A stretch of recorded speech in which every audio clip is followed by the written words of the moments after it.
All right, let's start. Hello, everyone. This is Dr. Yuzo. This is ECE 341 Power System class.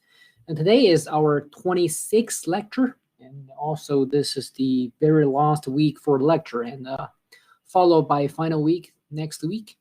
So today we will continue, try to finalize our very last renewable energy system module and followed by the review of our midterm 3.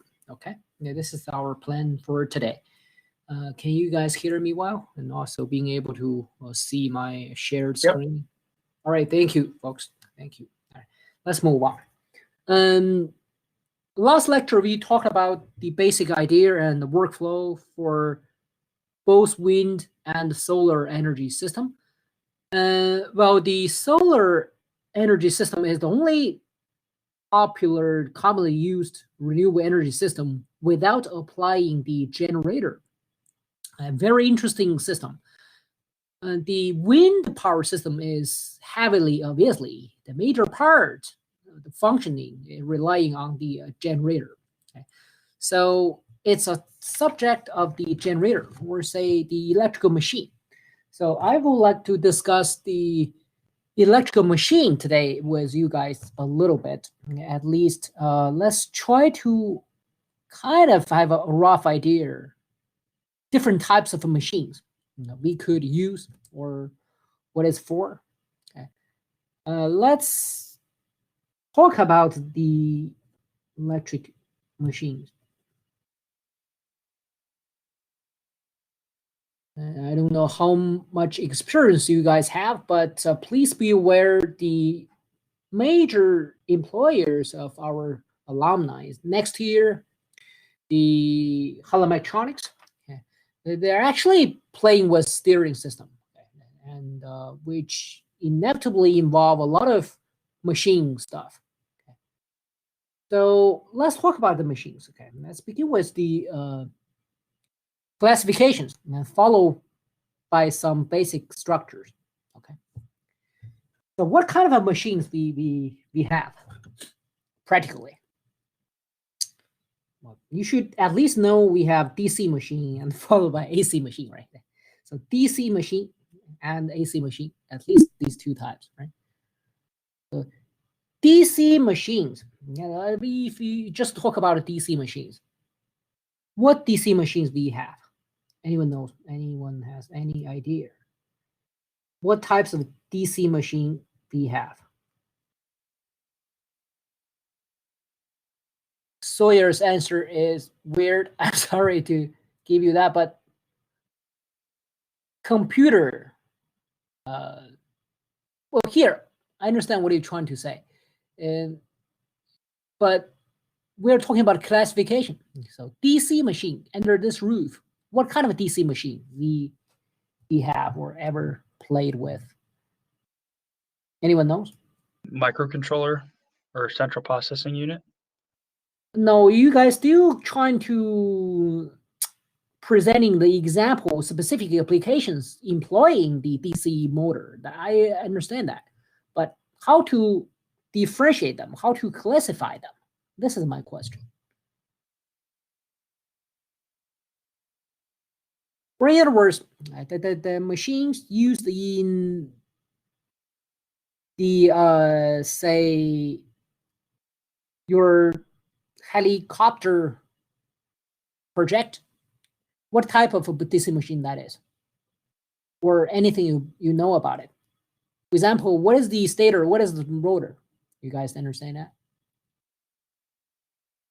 Or you just buy a DC motor, just buy a DC motor from anywhere available and then just use it. Well, there's brushed and brushless motors. Yeah, close. First, we start to talk about it. Okay, the brushless and brush DC motors, right? Brushless and brushless. So actually, the DC machine nowadays can be classified in these two categories. Okay. First one is actually called externally excited DC machine. Okay. either motor or generator. Now, we call them as electrical machines. Okay, we are not differentiating motoring or generating. Okay, that's referred to the power flow direction. Okay, we're not talking about that. We're talking about in terms of especially the structure, how it is made of. Okay. First one is the externally excited DC machine. Okay. Second is actually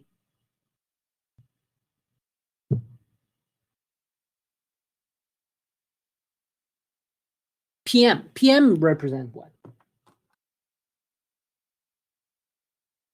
What is a PM? Permanent magnet. A permanent magnet. Okay, permanent magnet. Okay, very good, very good. Yeah, permanent magnet.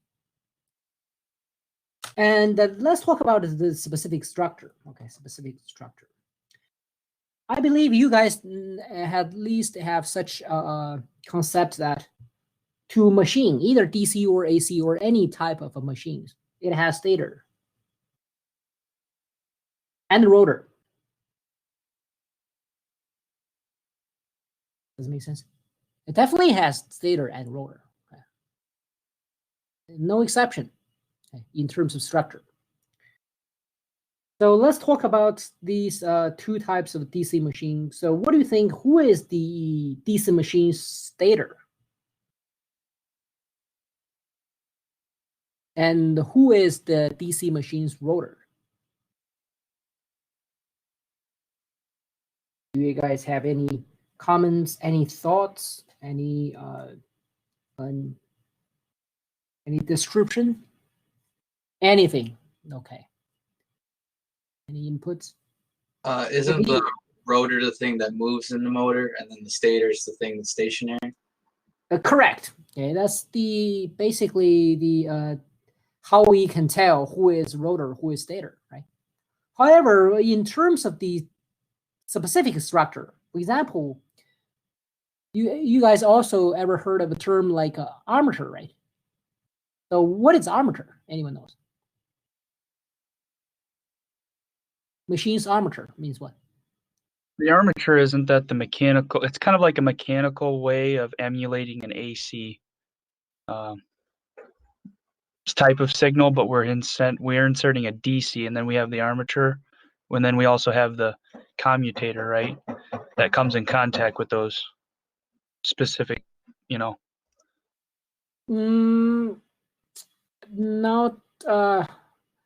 Not quite accurate. Anyone else know anything about armature? What is armature, actually? Anyone knows? Give you a machine and the manufacturer told you armature is this and that, and with some readings. Do you understand what is armature? Anyone knows anything about the machine? Anything? Well, no. All right. Probably this course is not involving any machine knowledge yet. Okay. Let's talk about armature. Everybody remember, armature is basically you can understand the armature as the what? The terminals you are feeding the machine. A DC machine, okay, armature is fed by DC.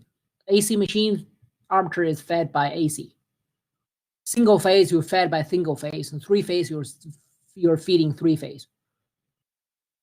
The terminals, or say the windings, trying to receive those feeding supply is the armature. Okay, this is the understanding of the armature.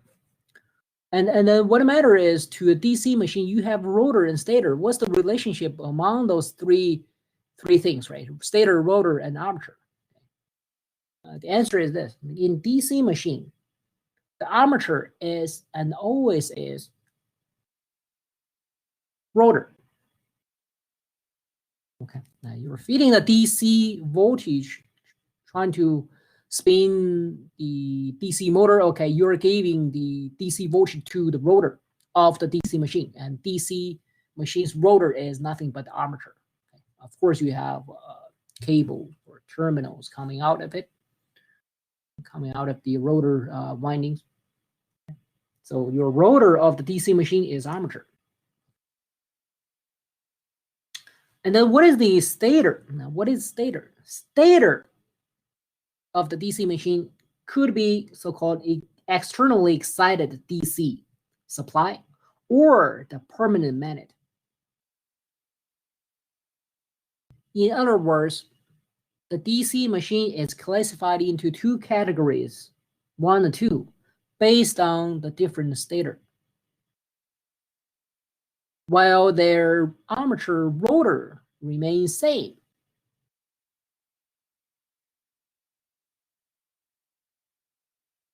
Okay. And this is the understanding of the basic structure of the machine. Okay. And then a little bit more. So the stator of the PM DC machine, as you know, the PM permanent magnet is the stator. Okay. The stator is made of PM.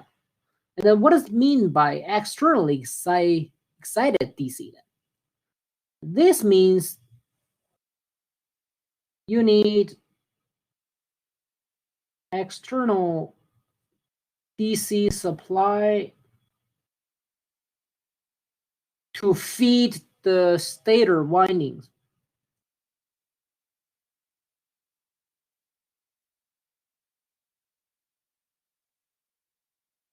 This is doing nothing but providing so-called excitation.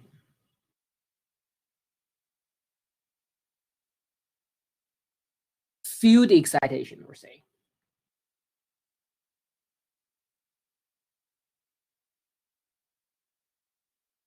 So besides of the armature DC, you need another external DC supply to excite the field of the stator. Rotor is an armature, right? Is which receiving a DC, right? But your stator has windings and terminals. You need another DC supply to excite that. So this is so-called externally excited DC machine. And also, you can very easy to understand why the second type of DC machine doesn't require that. Why?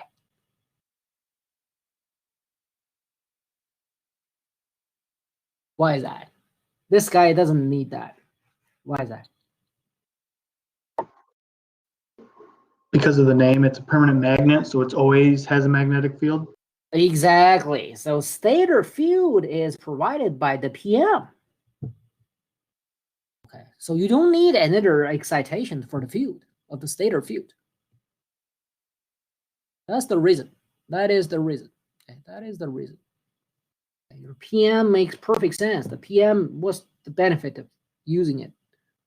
Provide a field by itself. This is the different stator. You have different type of DC machine. And to be honest, you have actually the department has both type of DC machine in P108. You guys will take the power electronics class in the lab in future to know more about them.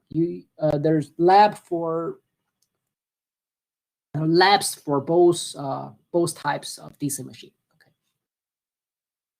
We have labs for both types of DC machine. Have you guys enrolled next winter semester power electronics labs? Have you? Is that 441? Correct, 441. And then Okay, if you then do, yep. And then you can keep these in mind, and also by then you can check. We have both types of DC machine there. Okay. Of course. Well, let's talk about what's the pro and con thing for each one of them. To PM DC machine, obviously, what's the benefit? You don't need any extra DC field excitation, right? Very convenient. So convenient. What's the con of the PM DC machine then? Price. The price.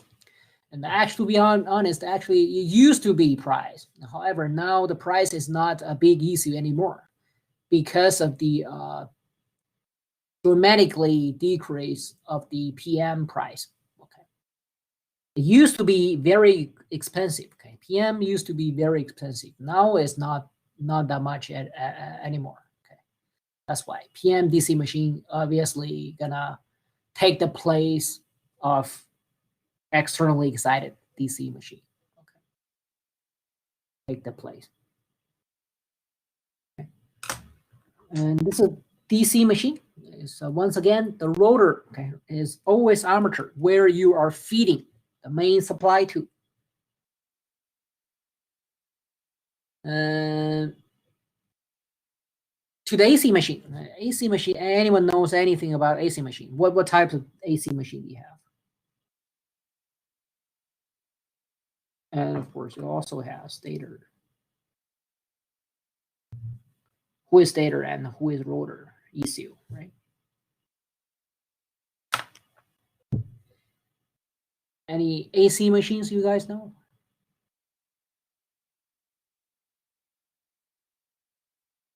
Vector motor. Vector motor. No, it's not a name. I think you're talking about a control method mixing with the name of the motor. Much better. Synchronous motor. Very good. Sawyer's answer is much better.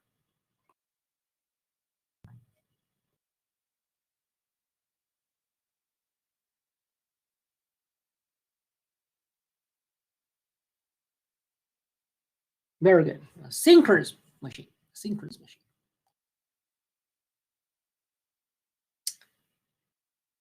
So what's the otherwise? Asynchronous. Very good. Yeah. Yep. On the right track. Asynchronous.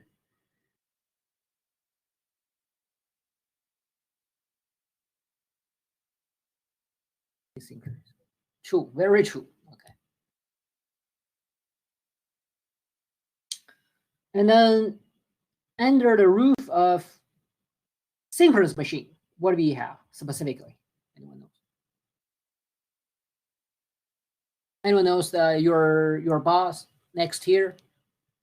What machines they're working on? Anyone knows? You gotta know this, right? Servo.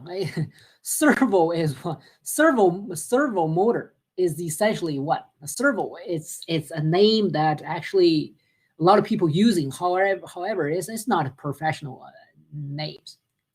When you talk about the servo motor, what is it? Kevin is right. Okay, and next year is using servo motor all the time. And, well, besides they have another type of motor and a drive in the R&D level, but generally speaking, it's a servo motor. A servo motor is what?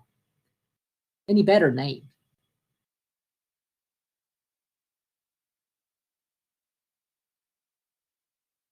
Anything?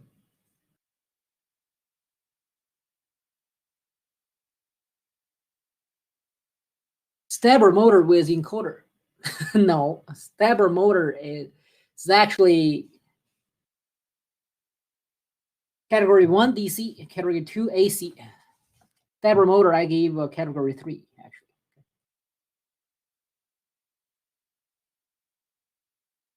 Maybe explain why is that. Okay, I'm not involved into DC, not in AC either. And then go back to AC machine, synchronous machine. Anything about it? Anyone knows? Synchronous machine.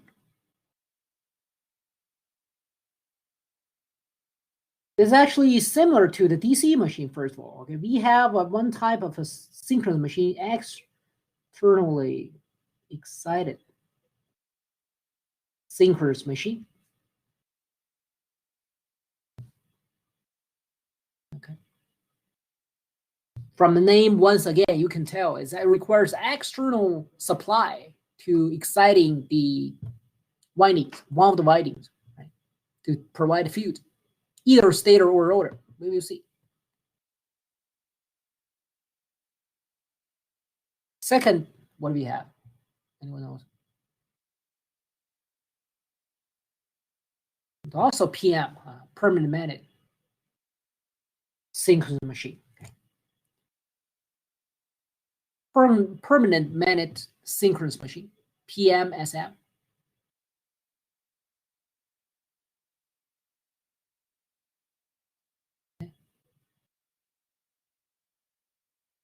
What else?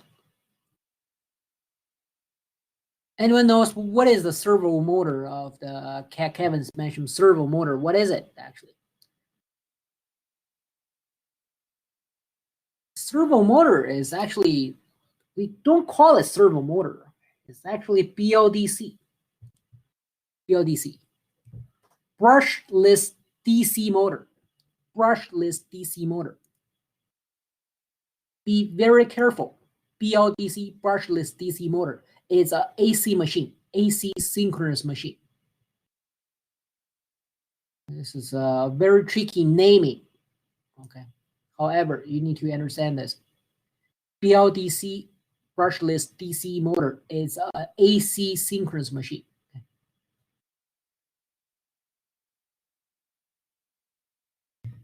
And a little bit more. So, what's the difference between these two?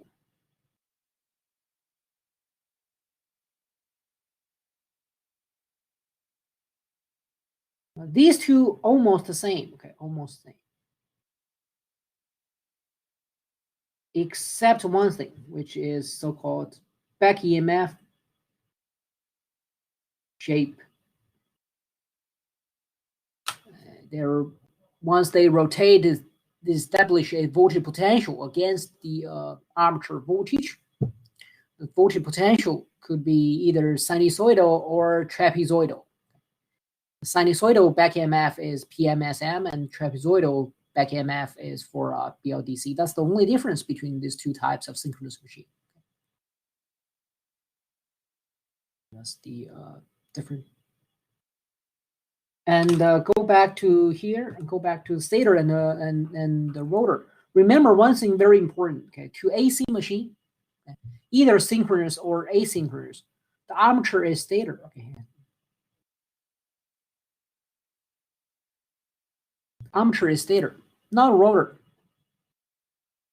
And this is a very significant difference between the DC machine and AC machine. Armature is different. Armature is rotor for DC machines. Armature is stator for AC machines. So, for example, you're seeing three-phase feeding the three-phase sinusoidal feeding a three-phase AC machine. You're feeding what? Stator windings. Stator windings for sure. It's not rotor. Now, who is rotor then? Who is rotor then? Determined by externally excited windings or permanent magnet for PMSM and BLDC. Okay. So the AC machine is basically classified based on who is the rotor. Okay. Since the stator basically same. Three-phase windings receiving armature supply.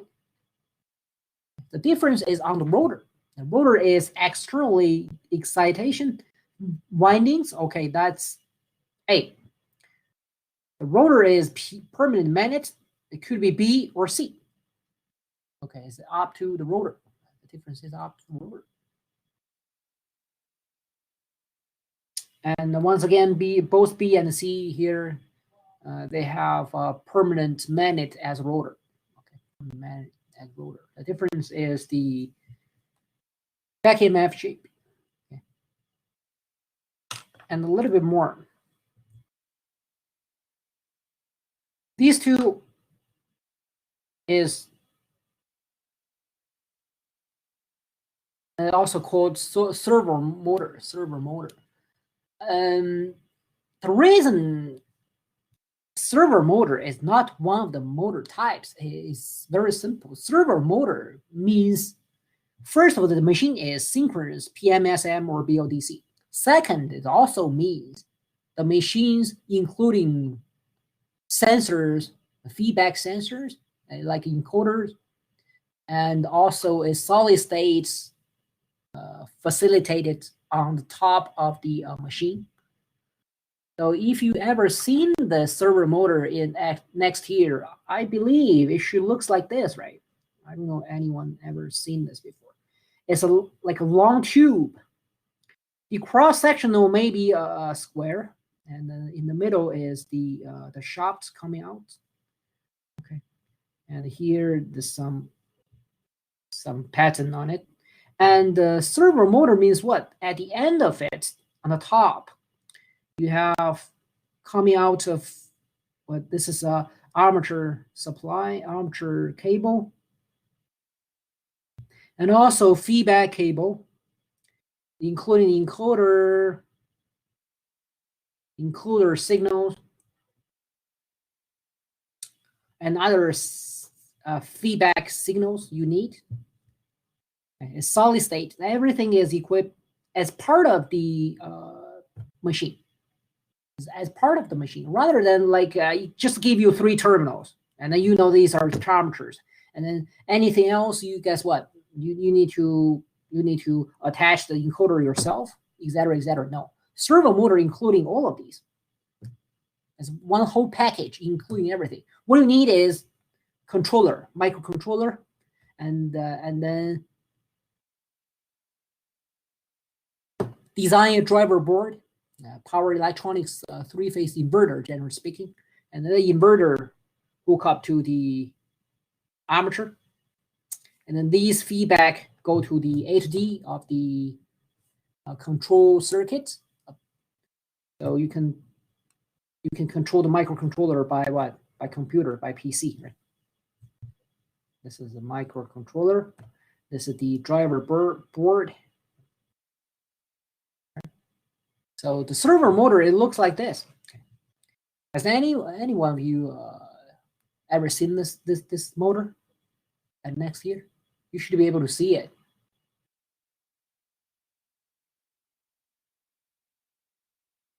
Kevin said, I sell them at my work. Okay, that's fine.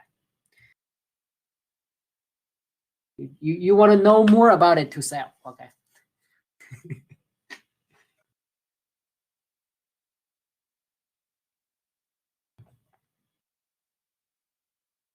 This is servo motor, okay, including everything. Does your product look like the same way as what I draw here? Yeah, it looks just like you're drawing pretty much, where it's got the cable connections on the you back. have 2 holes here, right? 2 holes here. One is the cable, and the other is feedback signal, etc. Yeah, ours are connectorized, but yeah, same thing. We can get them without the connectors, where you have to plumb it in and terminate internally if you want. Yeah, so it's very solid state and a package including everything. Okay, so it's very convenient to be controlled and closed loop format. So that's why it is called servo motor. But very complete package is the motor. Not only motor itself, but also containing a lot of feedback things. This is why people call it servo.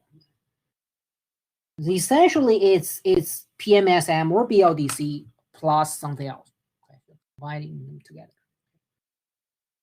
This is the synchronous machine. Then who is the asynchronous machine? Who is it?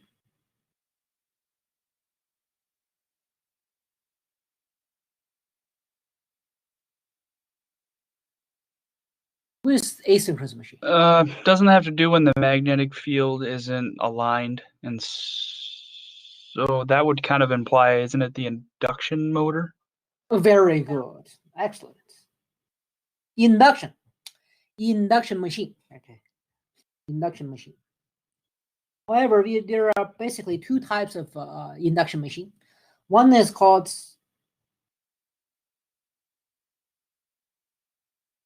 hopefully I spell it right. Squirrel cage induction machine. Squirrel cage induction machine. Another is called doubly fed induction machine, and also called wound router induction machine. This is probably something you guys not much chance to see. However, it's popularly used actually. Okay, so it's used in the industry a lot. Okay. Once again, what about them? Stator armature for asynchronous machine, squirrel or doubly fed, doesn't matter. Stator is armature. Rotor as what? To the first one, squirrel cage, or squirrel cage induction machine. SCIM. The rotor is what? Looks like a squirrel cage. It's two metal bars at two ends, and between them you have multiple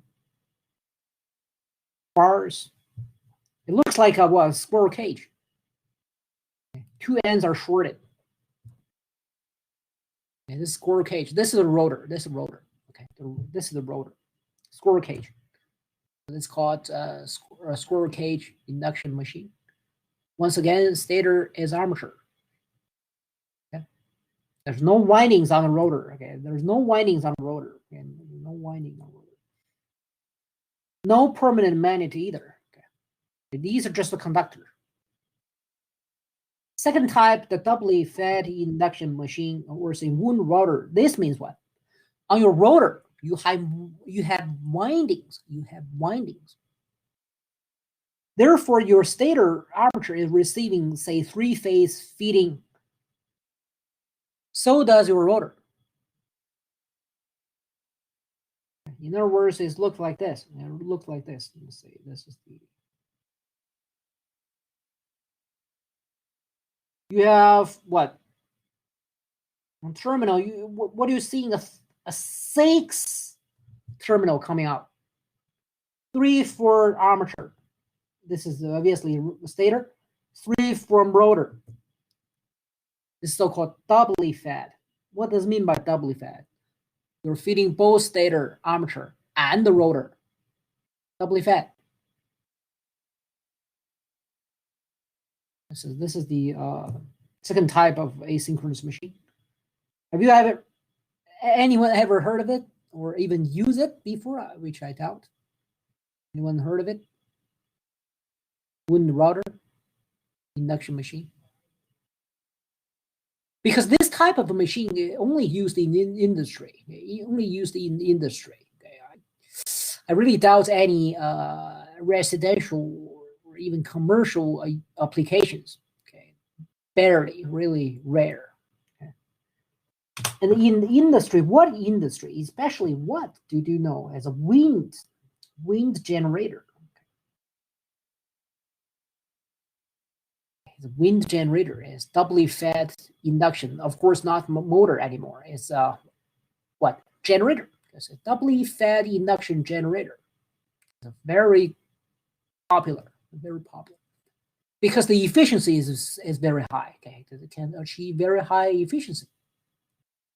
Extract more power for this. Okay. So this is used in industry a lot. So you don't lose a lot of force or anything, or rotational force from the connections to the rotor of the double-fed induction motor, or no? No, not at all. What it's doing is like this. Okay, you have called sleep ring. What does it mean by sleep ring? There's no mechanical. You have winding on the rotor. That's fine. However, how you feed the rotor is through the rings, 3 rings along the rotor.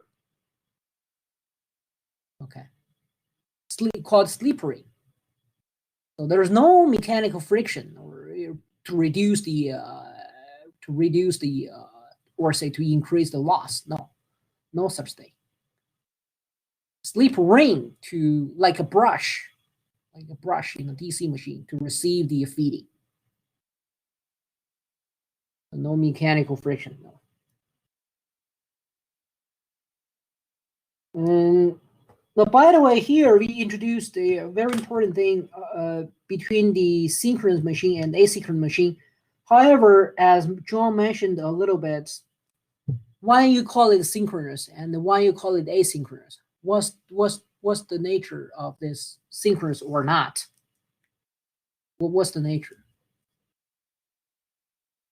I think it has to do with the magnetic field being linked, and the other one actually has, I think it was like a lag.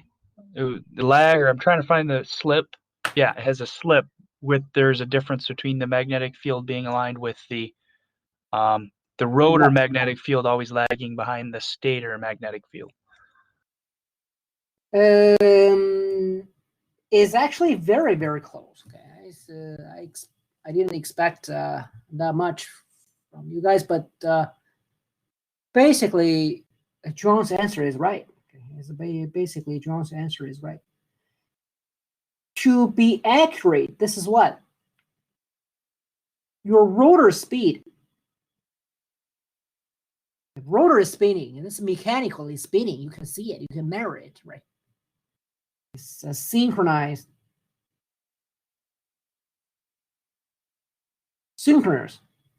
or not with the electromagnetic field. Okay. This is determining is synchronous or asynchronous. Remember back to the servo motor, we are measuring we have what? The encoder back here. I used to use the quarter tree encoder anyways, or if you have the different type encoder, that's fine too. This encoder is measuring the position of the rotor, and therefore you can use the relative position to calculate the rotor speed. This is what it's like mechanically you can find the speed, right? The rotor speed. However, your field is synchronous, aligned with this rotor speed. Not only the speed is same, the speed is definitely same. The synchronous or not here is actually the position. Okay.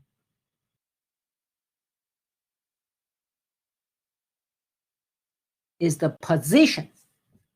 Does it make sense? The rotation speed is same, okay? The field is the rotation speed and rotor rotation speed are same. However, if you're talking about lagging or leading, that's basically right. However, you need to mention the position is leading or lagging. That's the concept. They have asynchronous or synchronous position. Does it make sense? It's about the position. Okay, it's about the position. Synchronous machine, okay, your rotor position is nothing but the field position. No problem. They're aligning each other like this. Perfect align. Same. And the asynchronous machine is not aligned.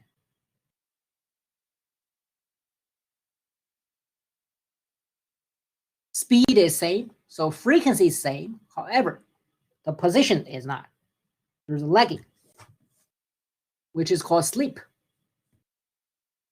Sleep.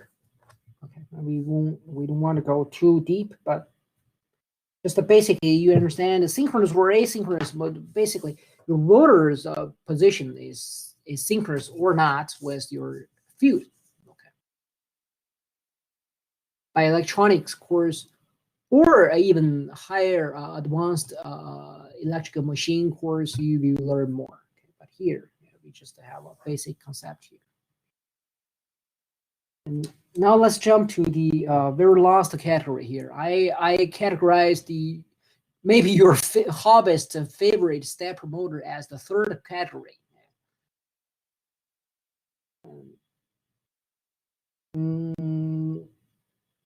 I know most of you guys have experience more or less with the stepper motor, right? So tell me, at least the stepper motors, who is the stator, who is the rotor? Do you guys know this?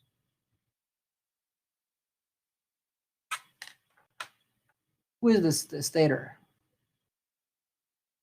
Or let me change the question a little bit. Armature is stator or rotor? You're feeding the stepper motor, right?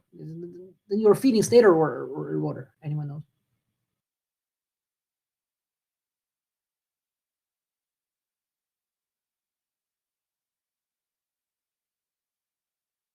And the other one is what, right? Is made of what? Have you guys played with stepper motor before? I believe so, right? More or less. It's just some hobbyist project. All right. A stator is the armature. Okay, armature. Stator as armature. Rotor is what? Rotor is the permanent magnet. Yeah, permanent magnet. Permanent magnet. Very close to the. That's why I ever heard some people kind of see Servo Motor is PMSM or BLDC. No, it is not actually. It is not. You can't do that kind of. It's too rough. Okay. In terms of structure, yes, very close. But no, the principle and how to control, no, not same. They're not same. Here I introduced also two types of Servo Motor.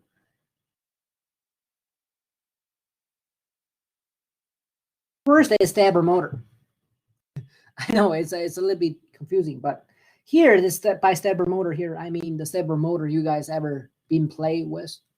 Okay, it's for hobbyist project, okay, or even Lego or something. And there's another also very popular industry level stepper motor. It's called switch reluctance motor, okay. SRM.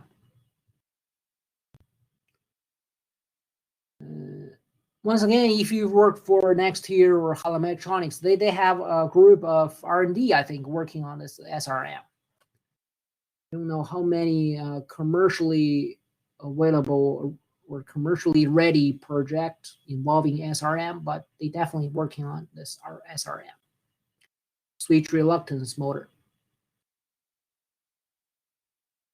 Has anyone ever heard of it?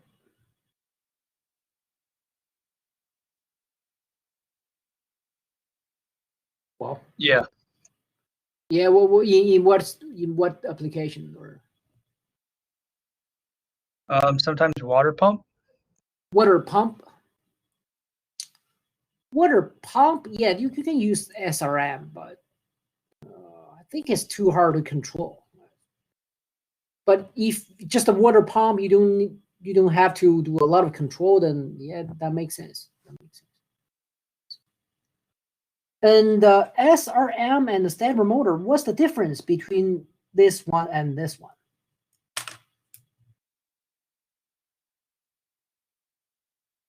What's the difference? Actually, you can easily understand this. The difference is mainly the number of poles. Okay.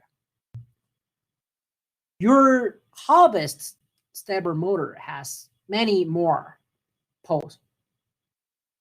The switch reluctance industry SRM has less number of poles. Less number of poles.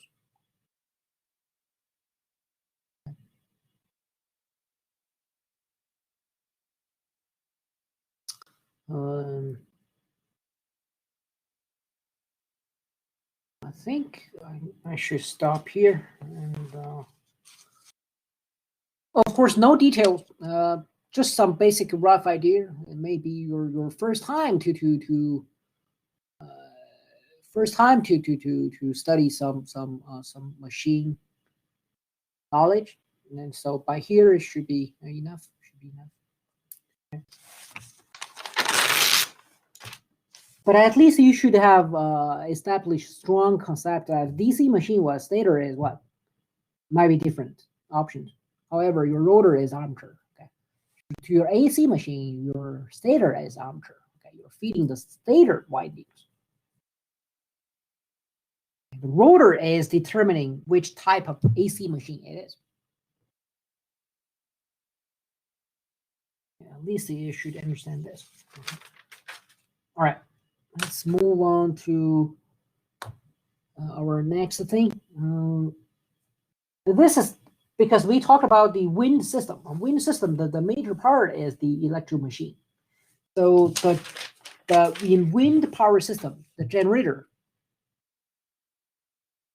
doubly fed induction generator is one type.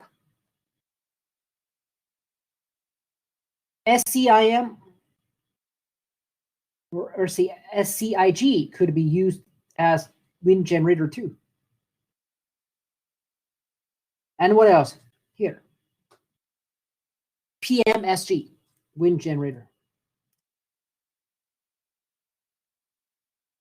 Okay. And nowadays, it's basically just 3 types of machines used as the wind generator.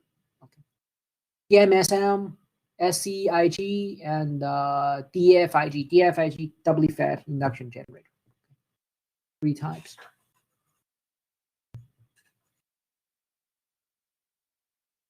This is the wind system. And then after talking about the machines, let's talk about the next thing, which is, well, PowerPoint slides. Rare, right? I'm using it as well for this because it involves some graphs. I'm not good at sketching. So let's study the characteristic curve.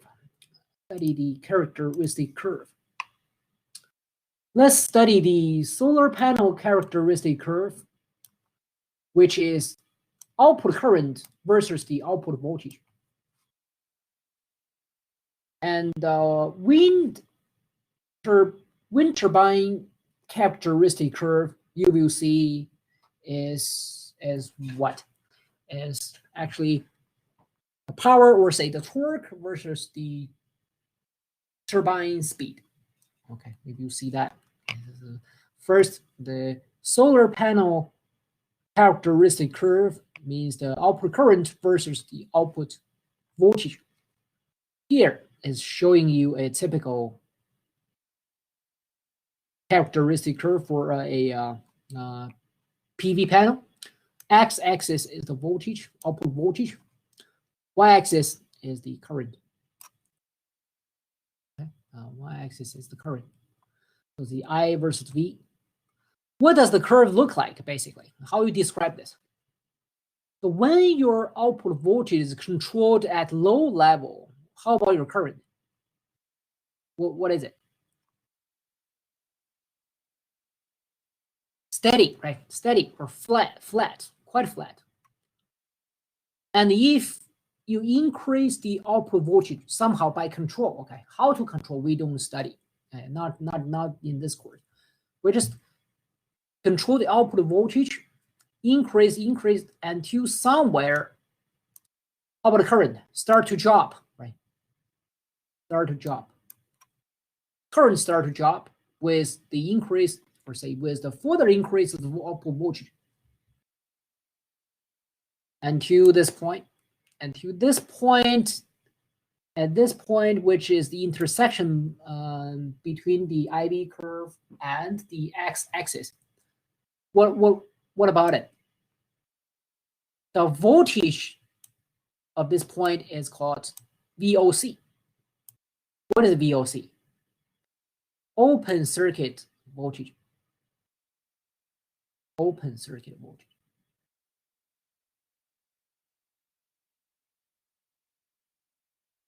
Of course, what is the current at this point? This is very straightforward. No current, exactly. No current.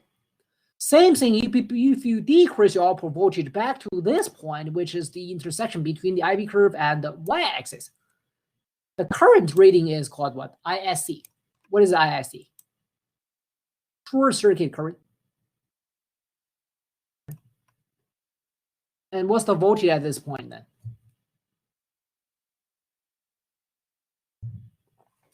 Zero as well, right? Very straightforward. Exactly. So what you're expecting is basically you try to find what? Do you know this?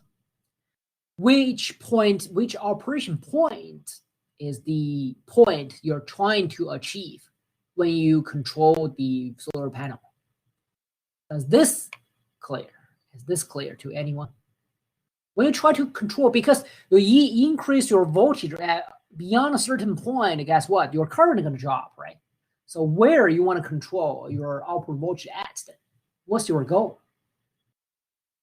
You have a goal, okay? Where is the optimal operation point? Does anyone know? Well, we want usually we want the most maximum power, so Exactly, and that's the largest area. That's the needed. That's the needed answer. So we are looking for what? Maximum power. Okay, keep this in mind. We are looking for the maximum power at where you have a voltage of so-called MPP and the current of MPP. So here is assumed to be the point. We call it MPP.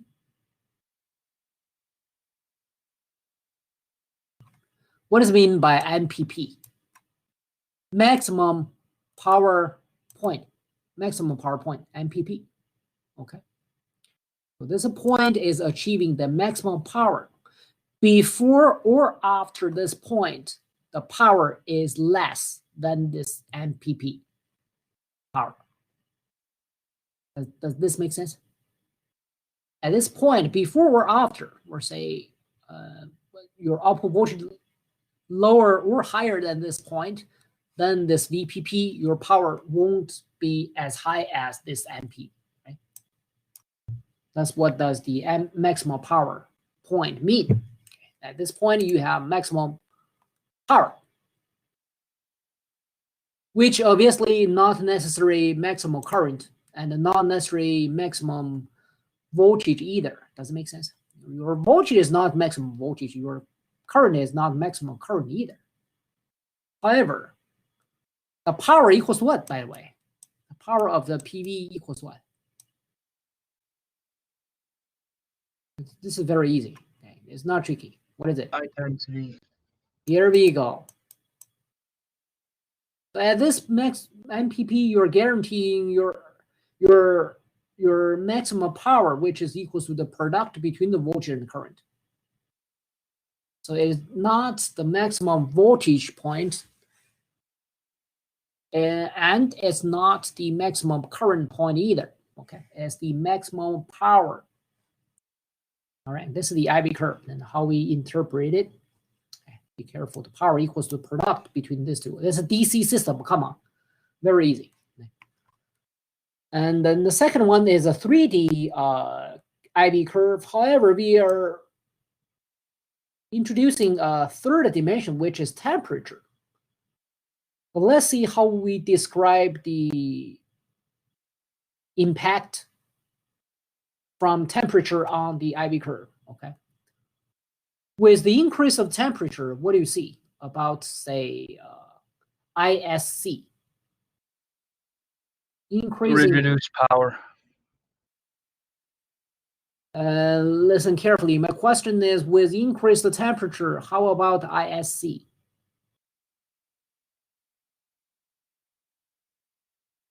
Good. Kevin is right. It's basically the same, right? By the way, where is the ISC? This line.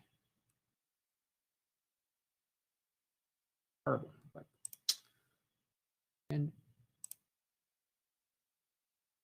what I'm saying is this line, okay, this line is giving you the same ISC. Does it make sense? Then how about VOC? That decreases as the temperature increases. That's right. Okay. And why is that? This line is the VOC. VOC is decreasing. Good. Very good. And how about the MPP? Where is it moving towards?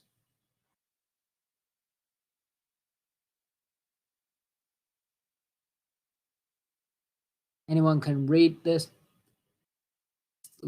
Probably a little bit hard to tell, but with increased temperature, how the MPP is moving. Kevin's saying VMPP is dropping and IMPP stays the same. Yep, very good, very good. Yes, so basically, MPP point is basically here, right? And is moving towards, it's hard to say left or right, but it's moving that way, right? Your IMPP basically remains. However, your MPP is shrinking, is decreasing. So make your MPP point, MPP, well, including the word point, is moving towards what? Towards left, okay, along the voltage axis.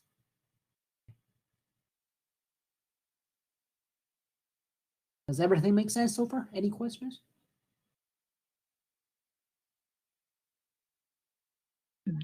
If you wanted to find the maximum power from, say, a given equation related to that, would you always be looking for something that's like, instead of 0, you can't find that? Would it always be 45 degrees, or is that not always true? No, not always true. No. It's okay. Up to your panel. It's up to your panel. It's not 45 degree. No. Don't do 45 degree. No. Actually, you need to really do this math to find the product between the voltage and the current. Really do this math to find the power curve. Okay, like this. How to rate this characteristic curve? Left y-axis is the current. X-axis remains as voltage, no problem. This too, no problem. However, right y-axis is power. So this curve is including what? Including two things. One is I versus V. Another is what? P versus V. I versus V looks like the solid black line. Of course, we are seeing 3 of them.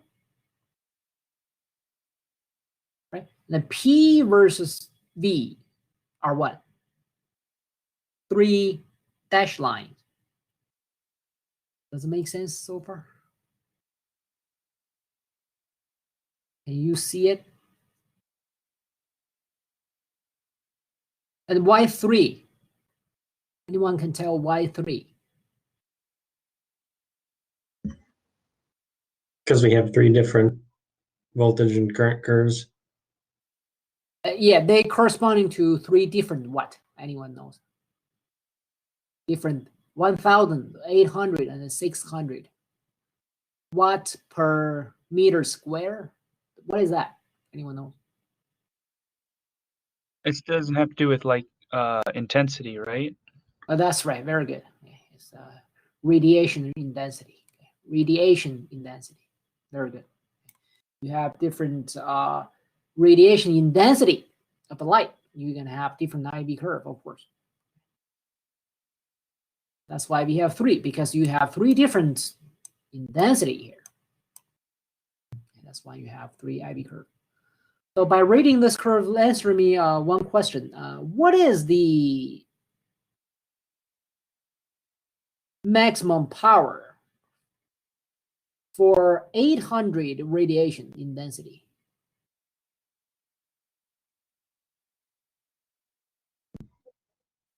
Looks to be about 175 watts. Very good. Okay, both Noah and Kevin got it. Okay. And at this point, what is the corresponding VMPP?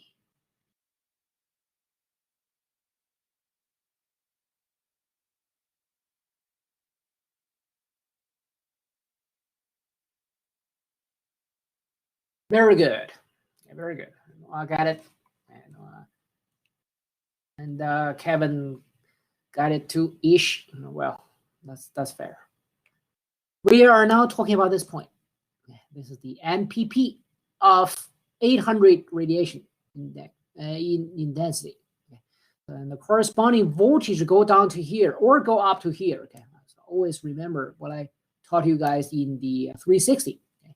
When you read the grid, axis, read the one close to you. Okay. Read the one closer to you. Okay.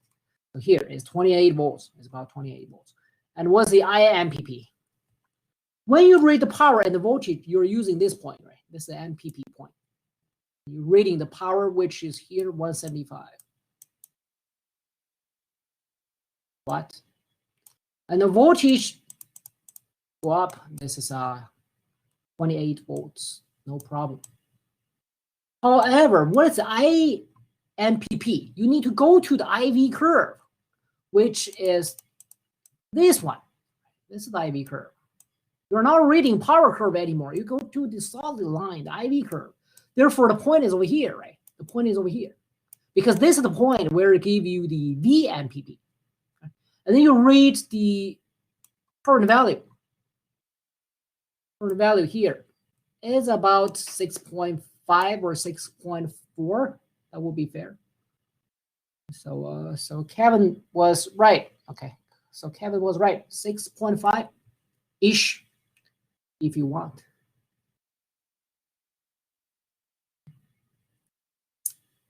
Is that clear, everyone?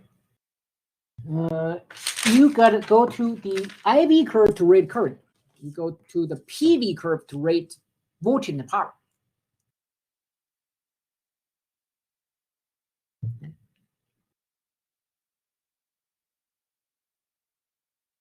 Any questions regarding this one?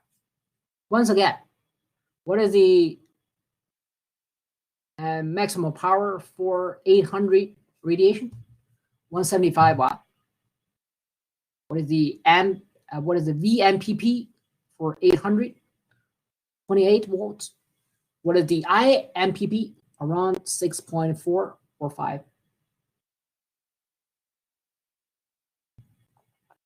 Any questions? This is how we rate. Okay, how we rate. I mean, we know what we are watching, basically. Here is actually talking about the MPP tracking. How do you track the MPP? Well, go back to actually the previous slide here. We're seeing different radiation once again. 600, 800, and 1000, right? And also, what do you see? Our MPP is here, here, and here, right? For 3 different radiations respectively, right? So what do you see? They actually, this, if you connect them, trying to connect them, it's actually not straight line,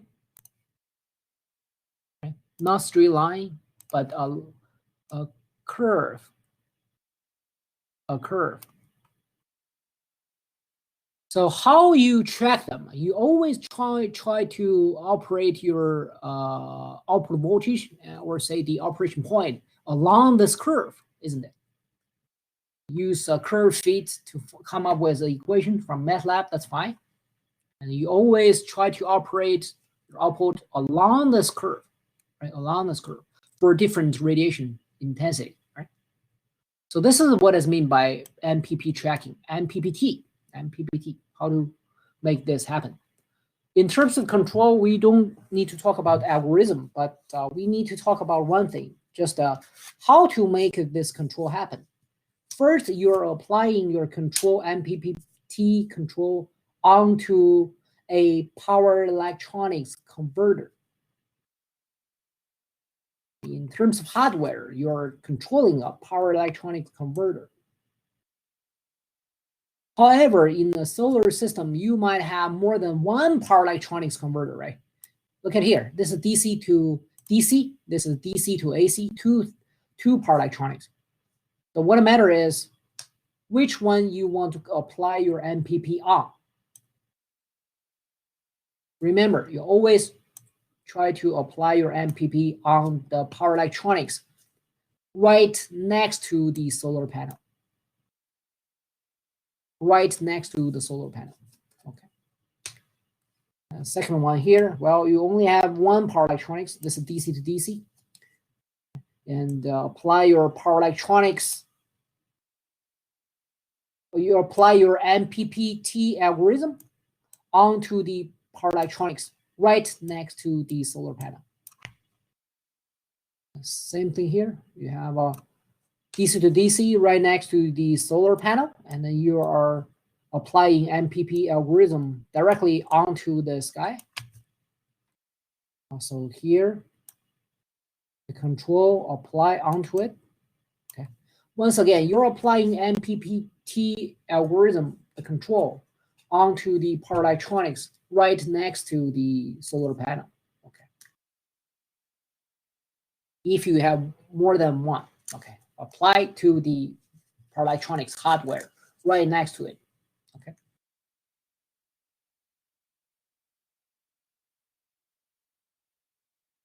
Okay, this is the solar panel characteristic curve. Okay. Just you need to understand how to read these curves. Find out at least the power, current, and the voltage, right? And understand where is the MPP, right? This is the solar. Okay. We will leave the similar thing to wind characteristic curve to a Wednesday. Now we're gonna finalize this on Wednesday. Okay. We try to read as much information as we could from here.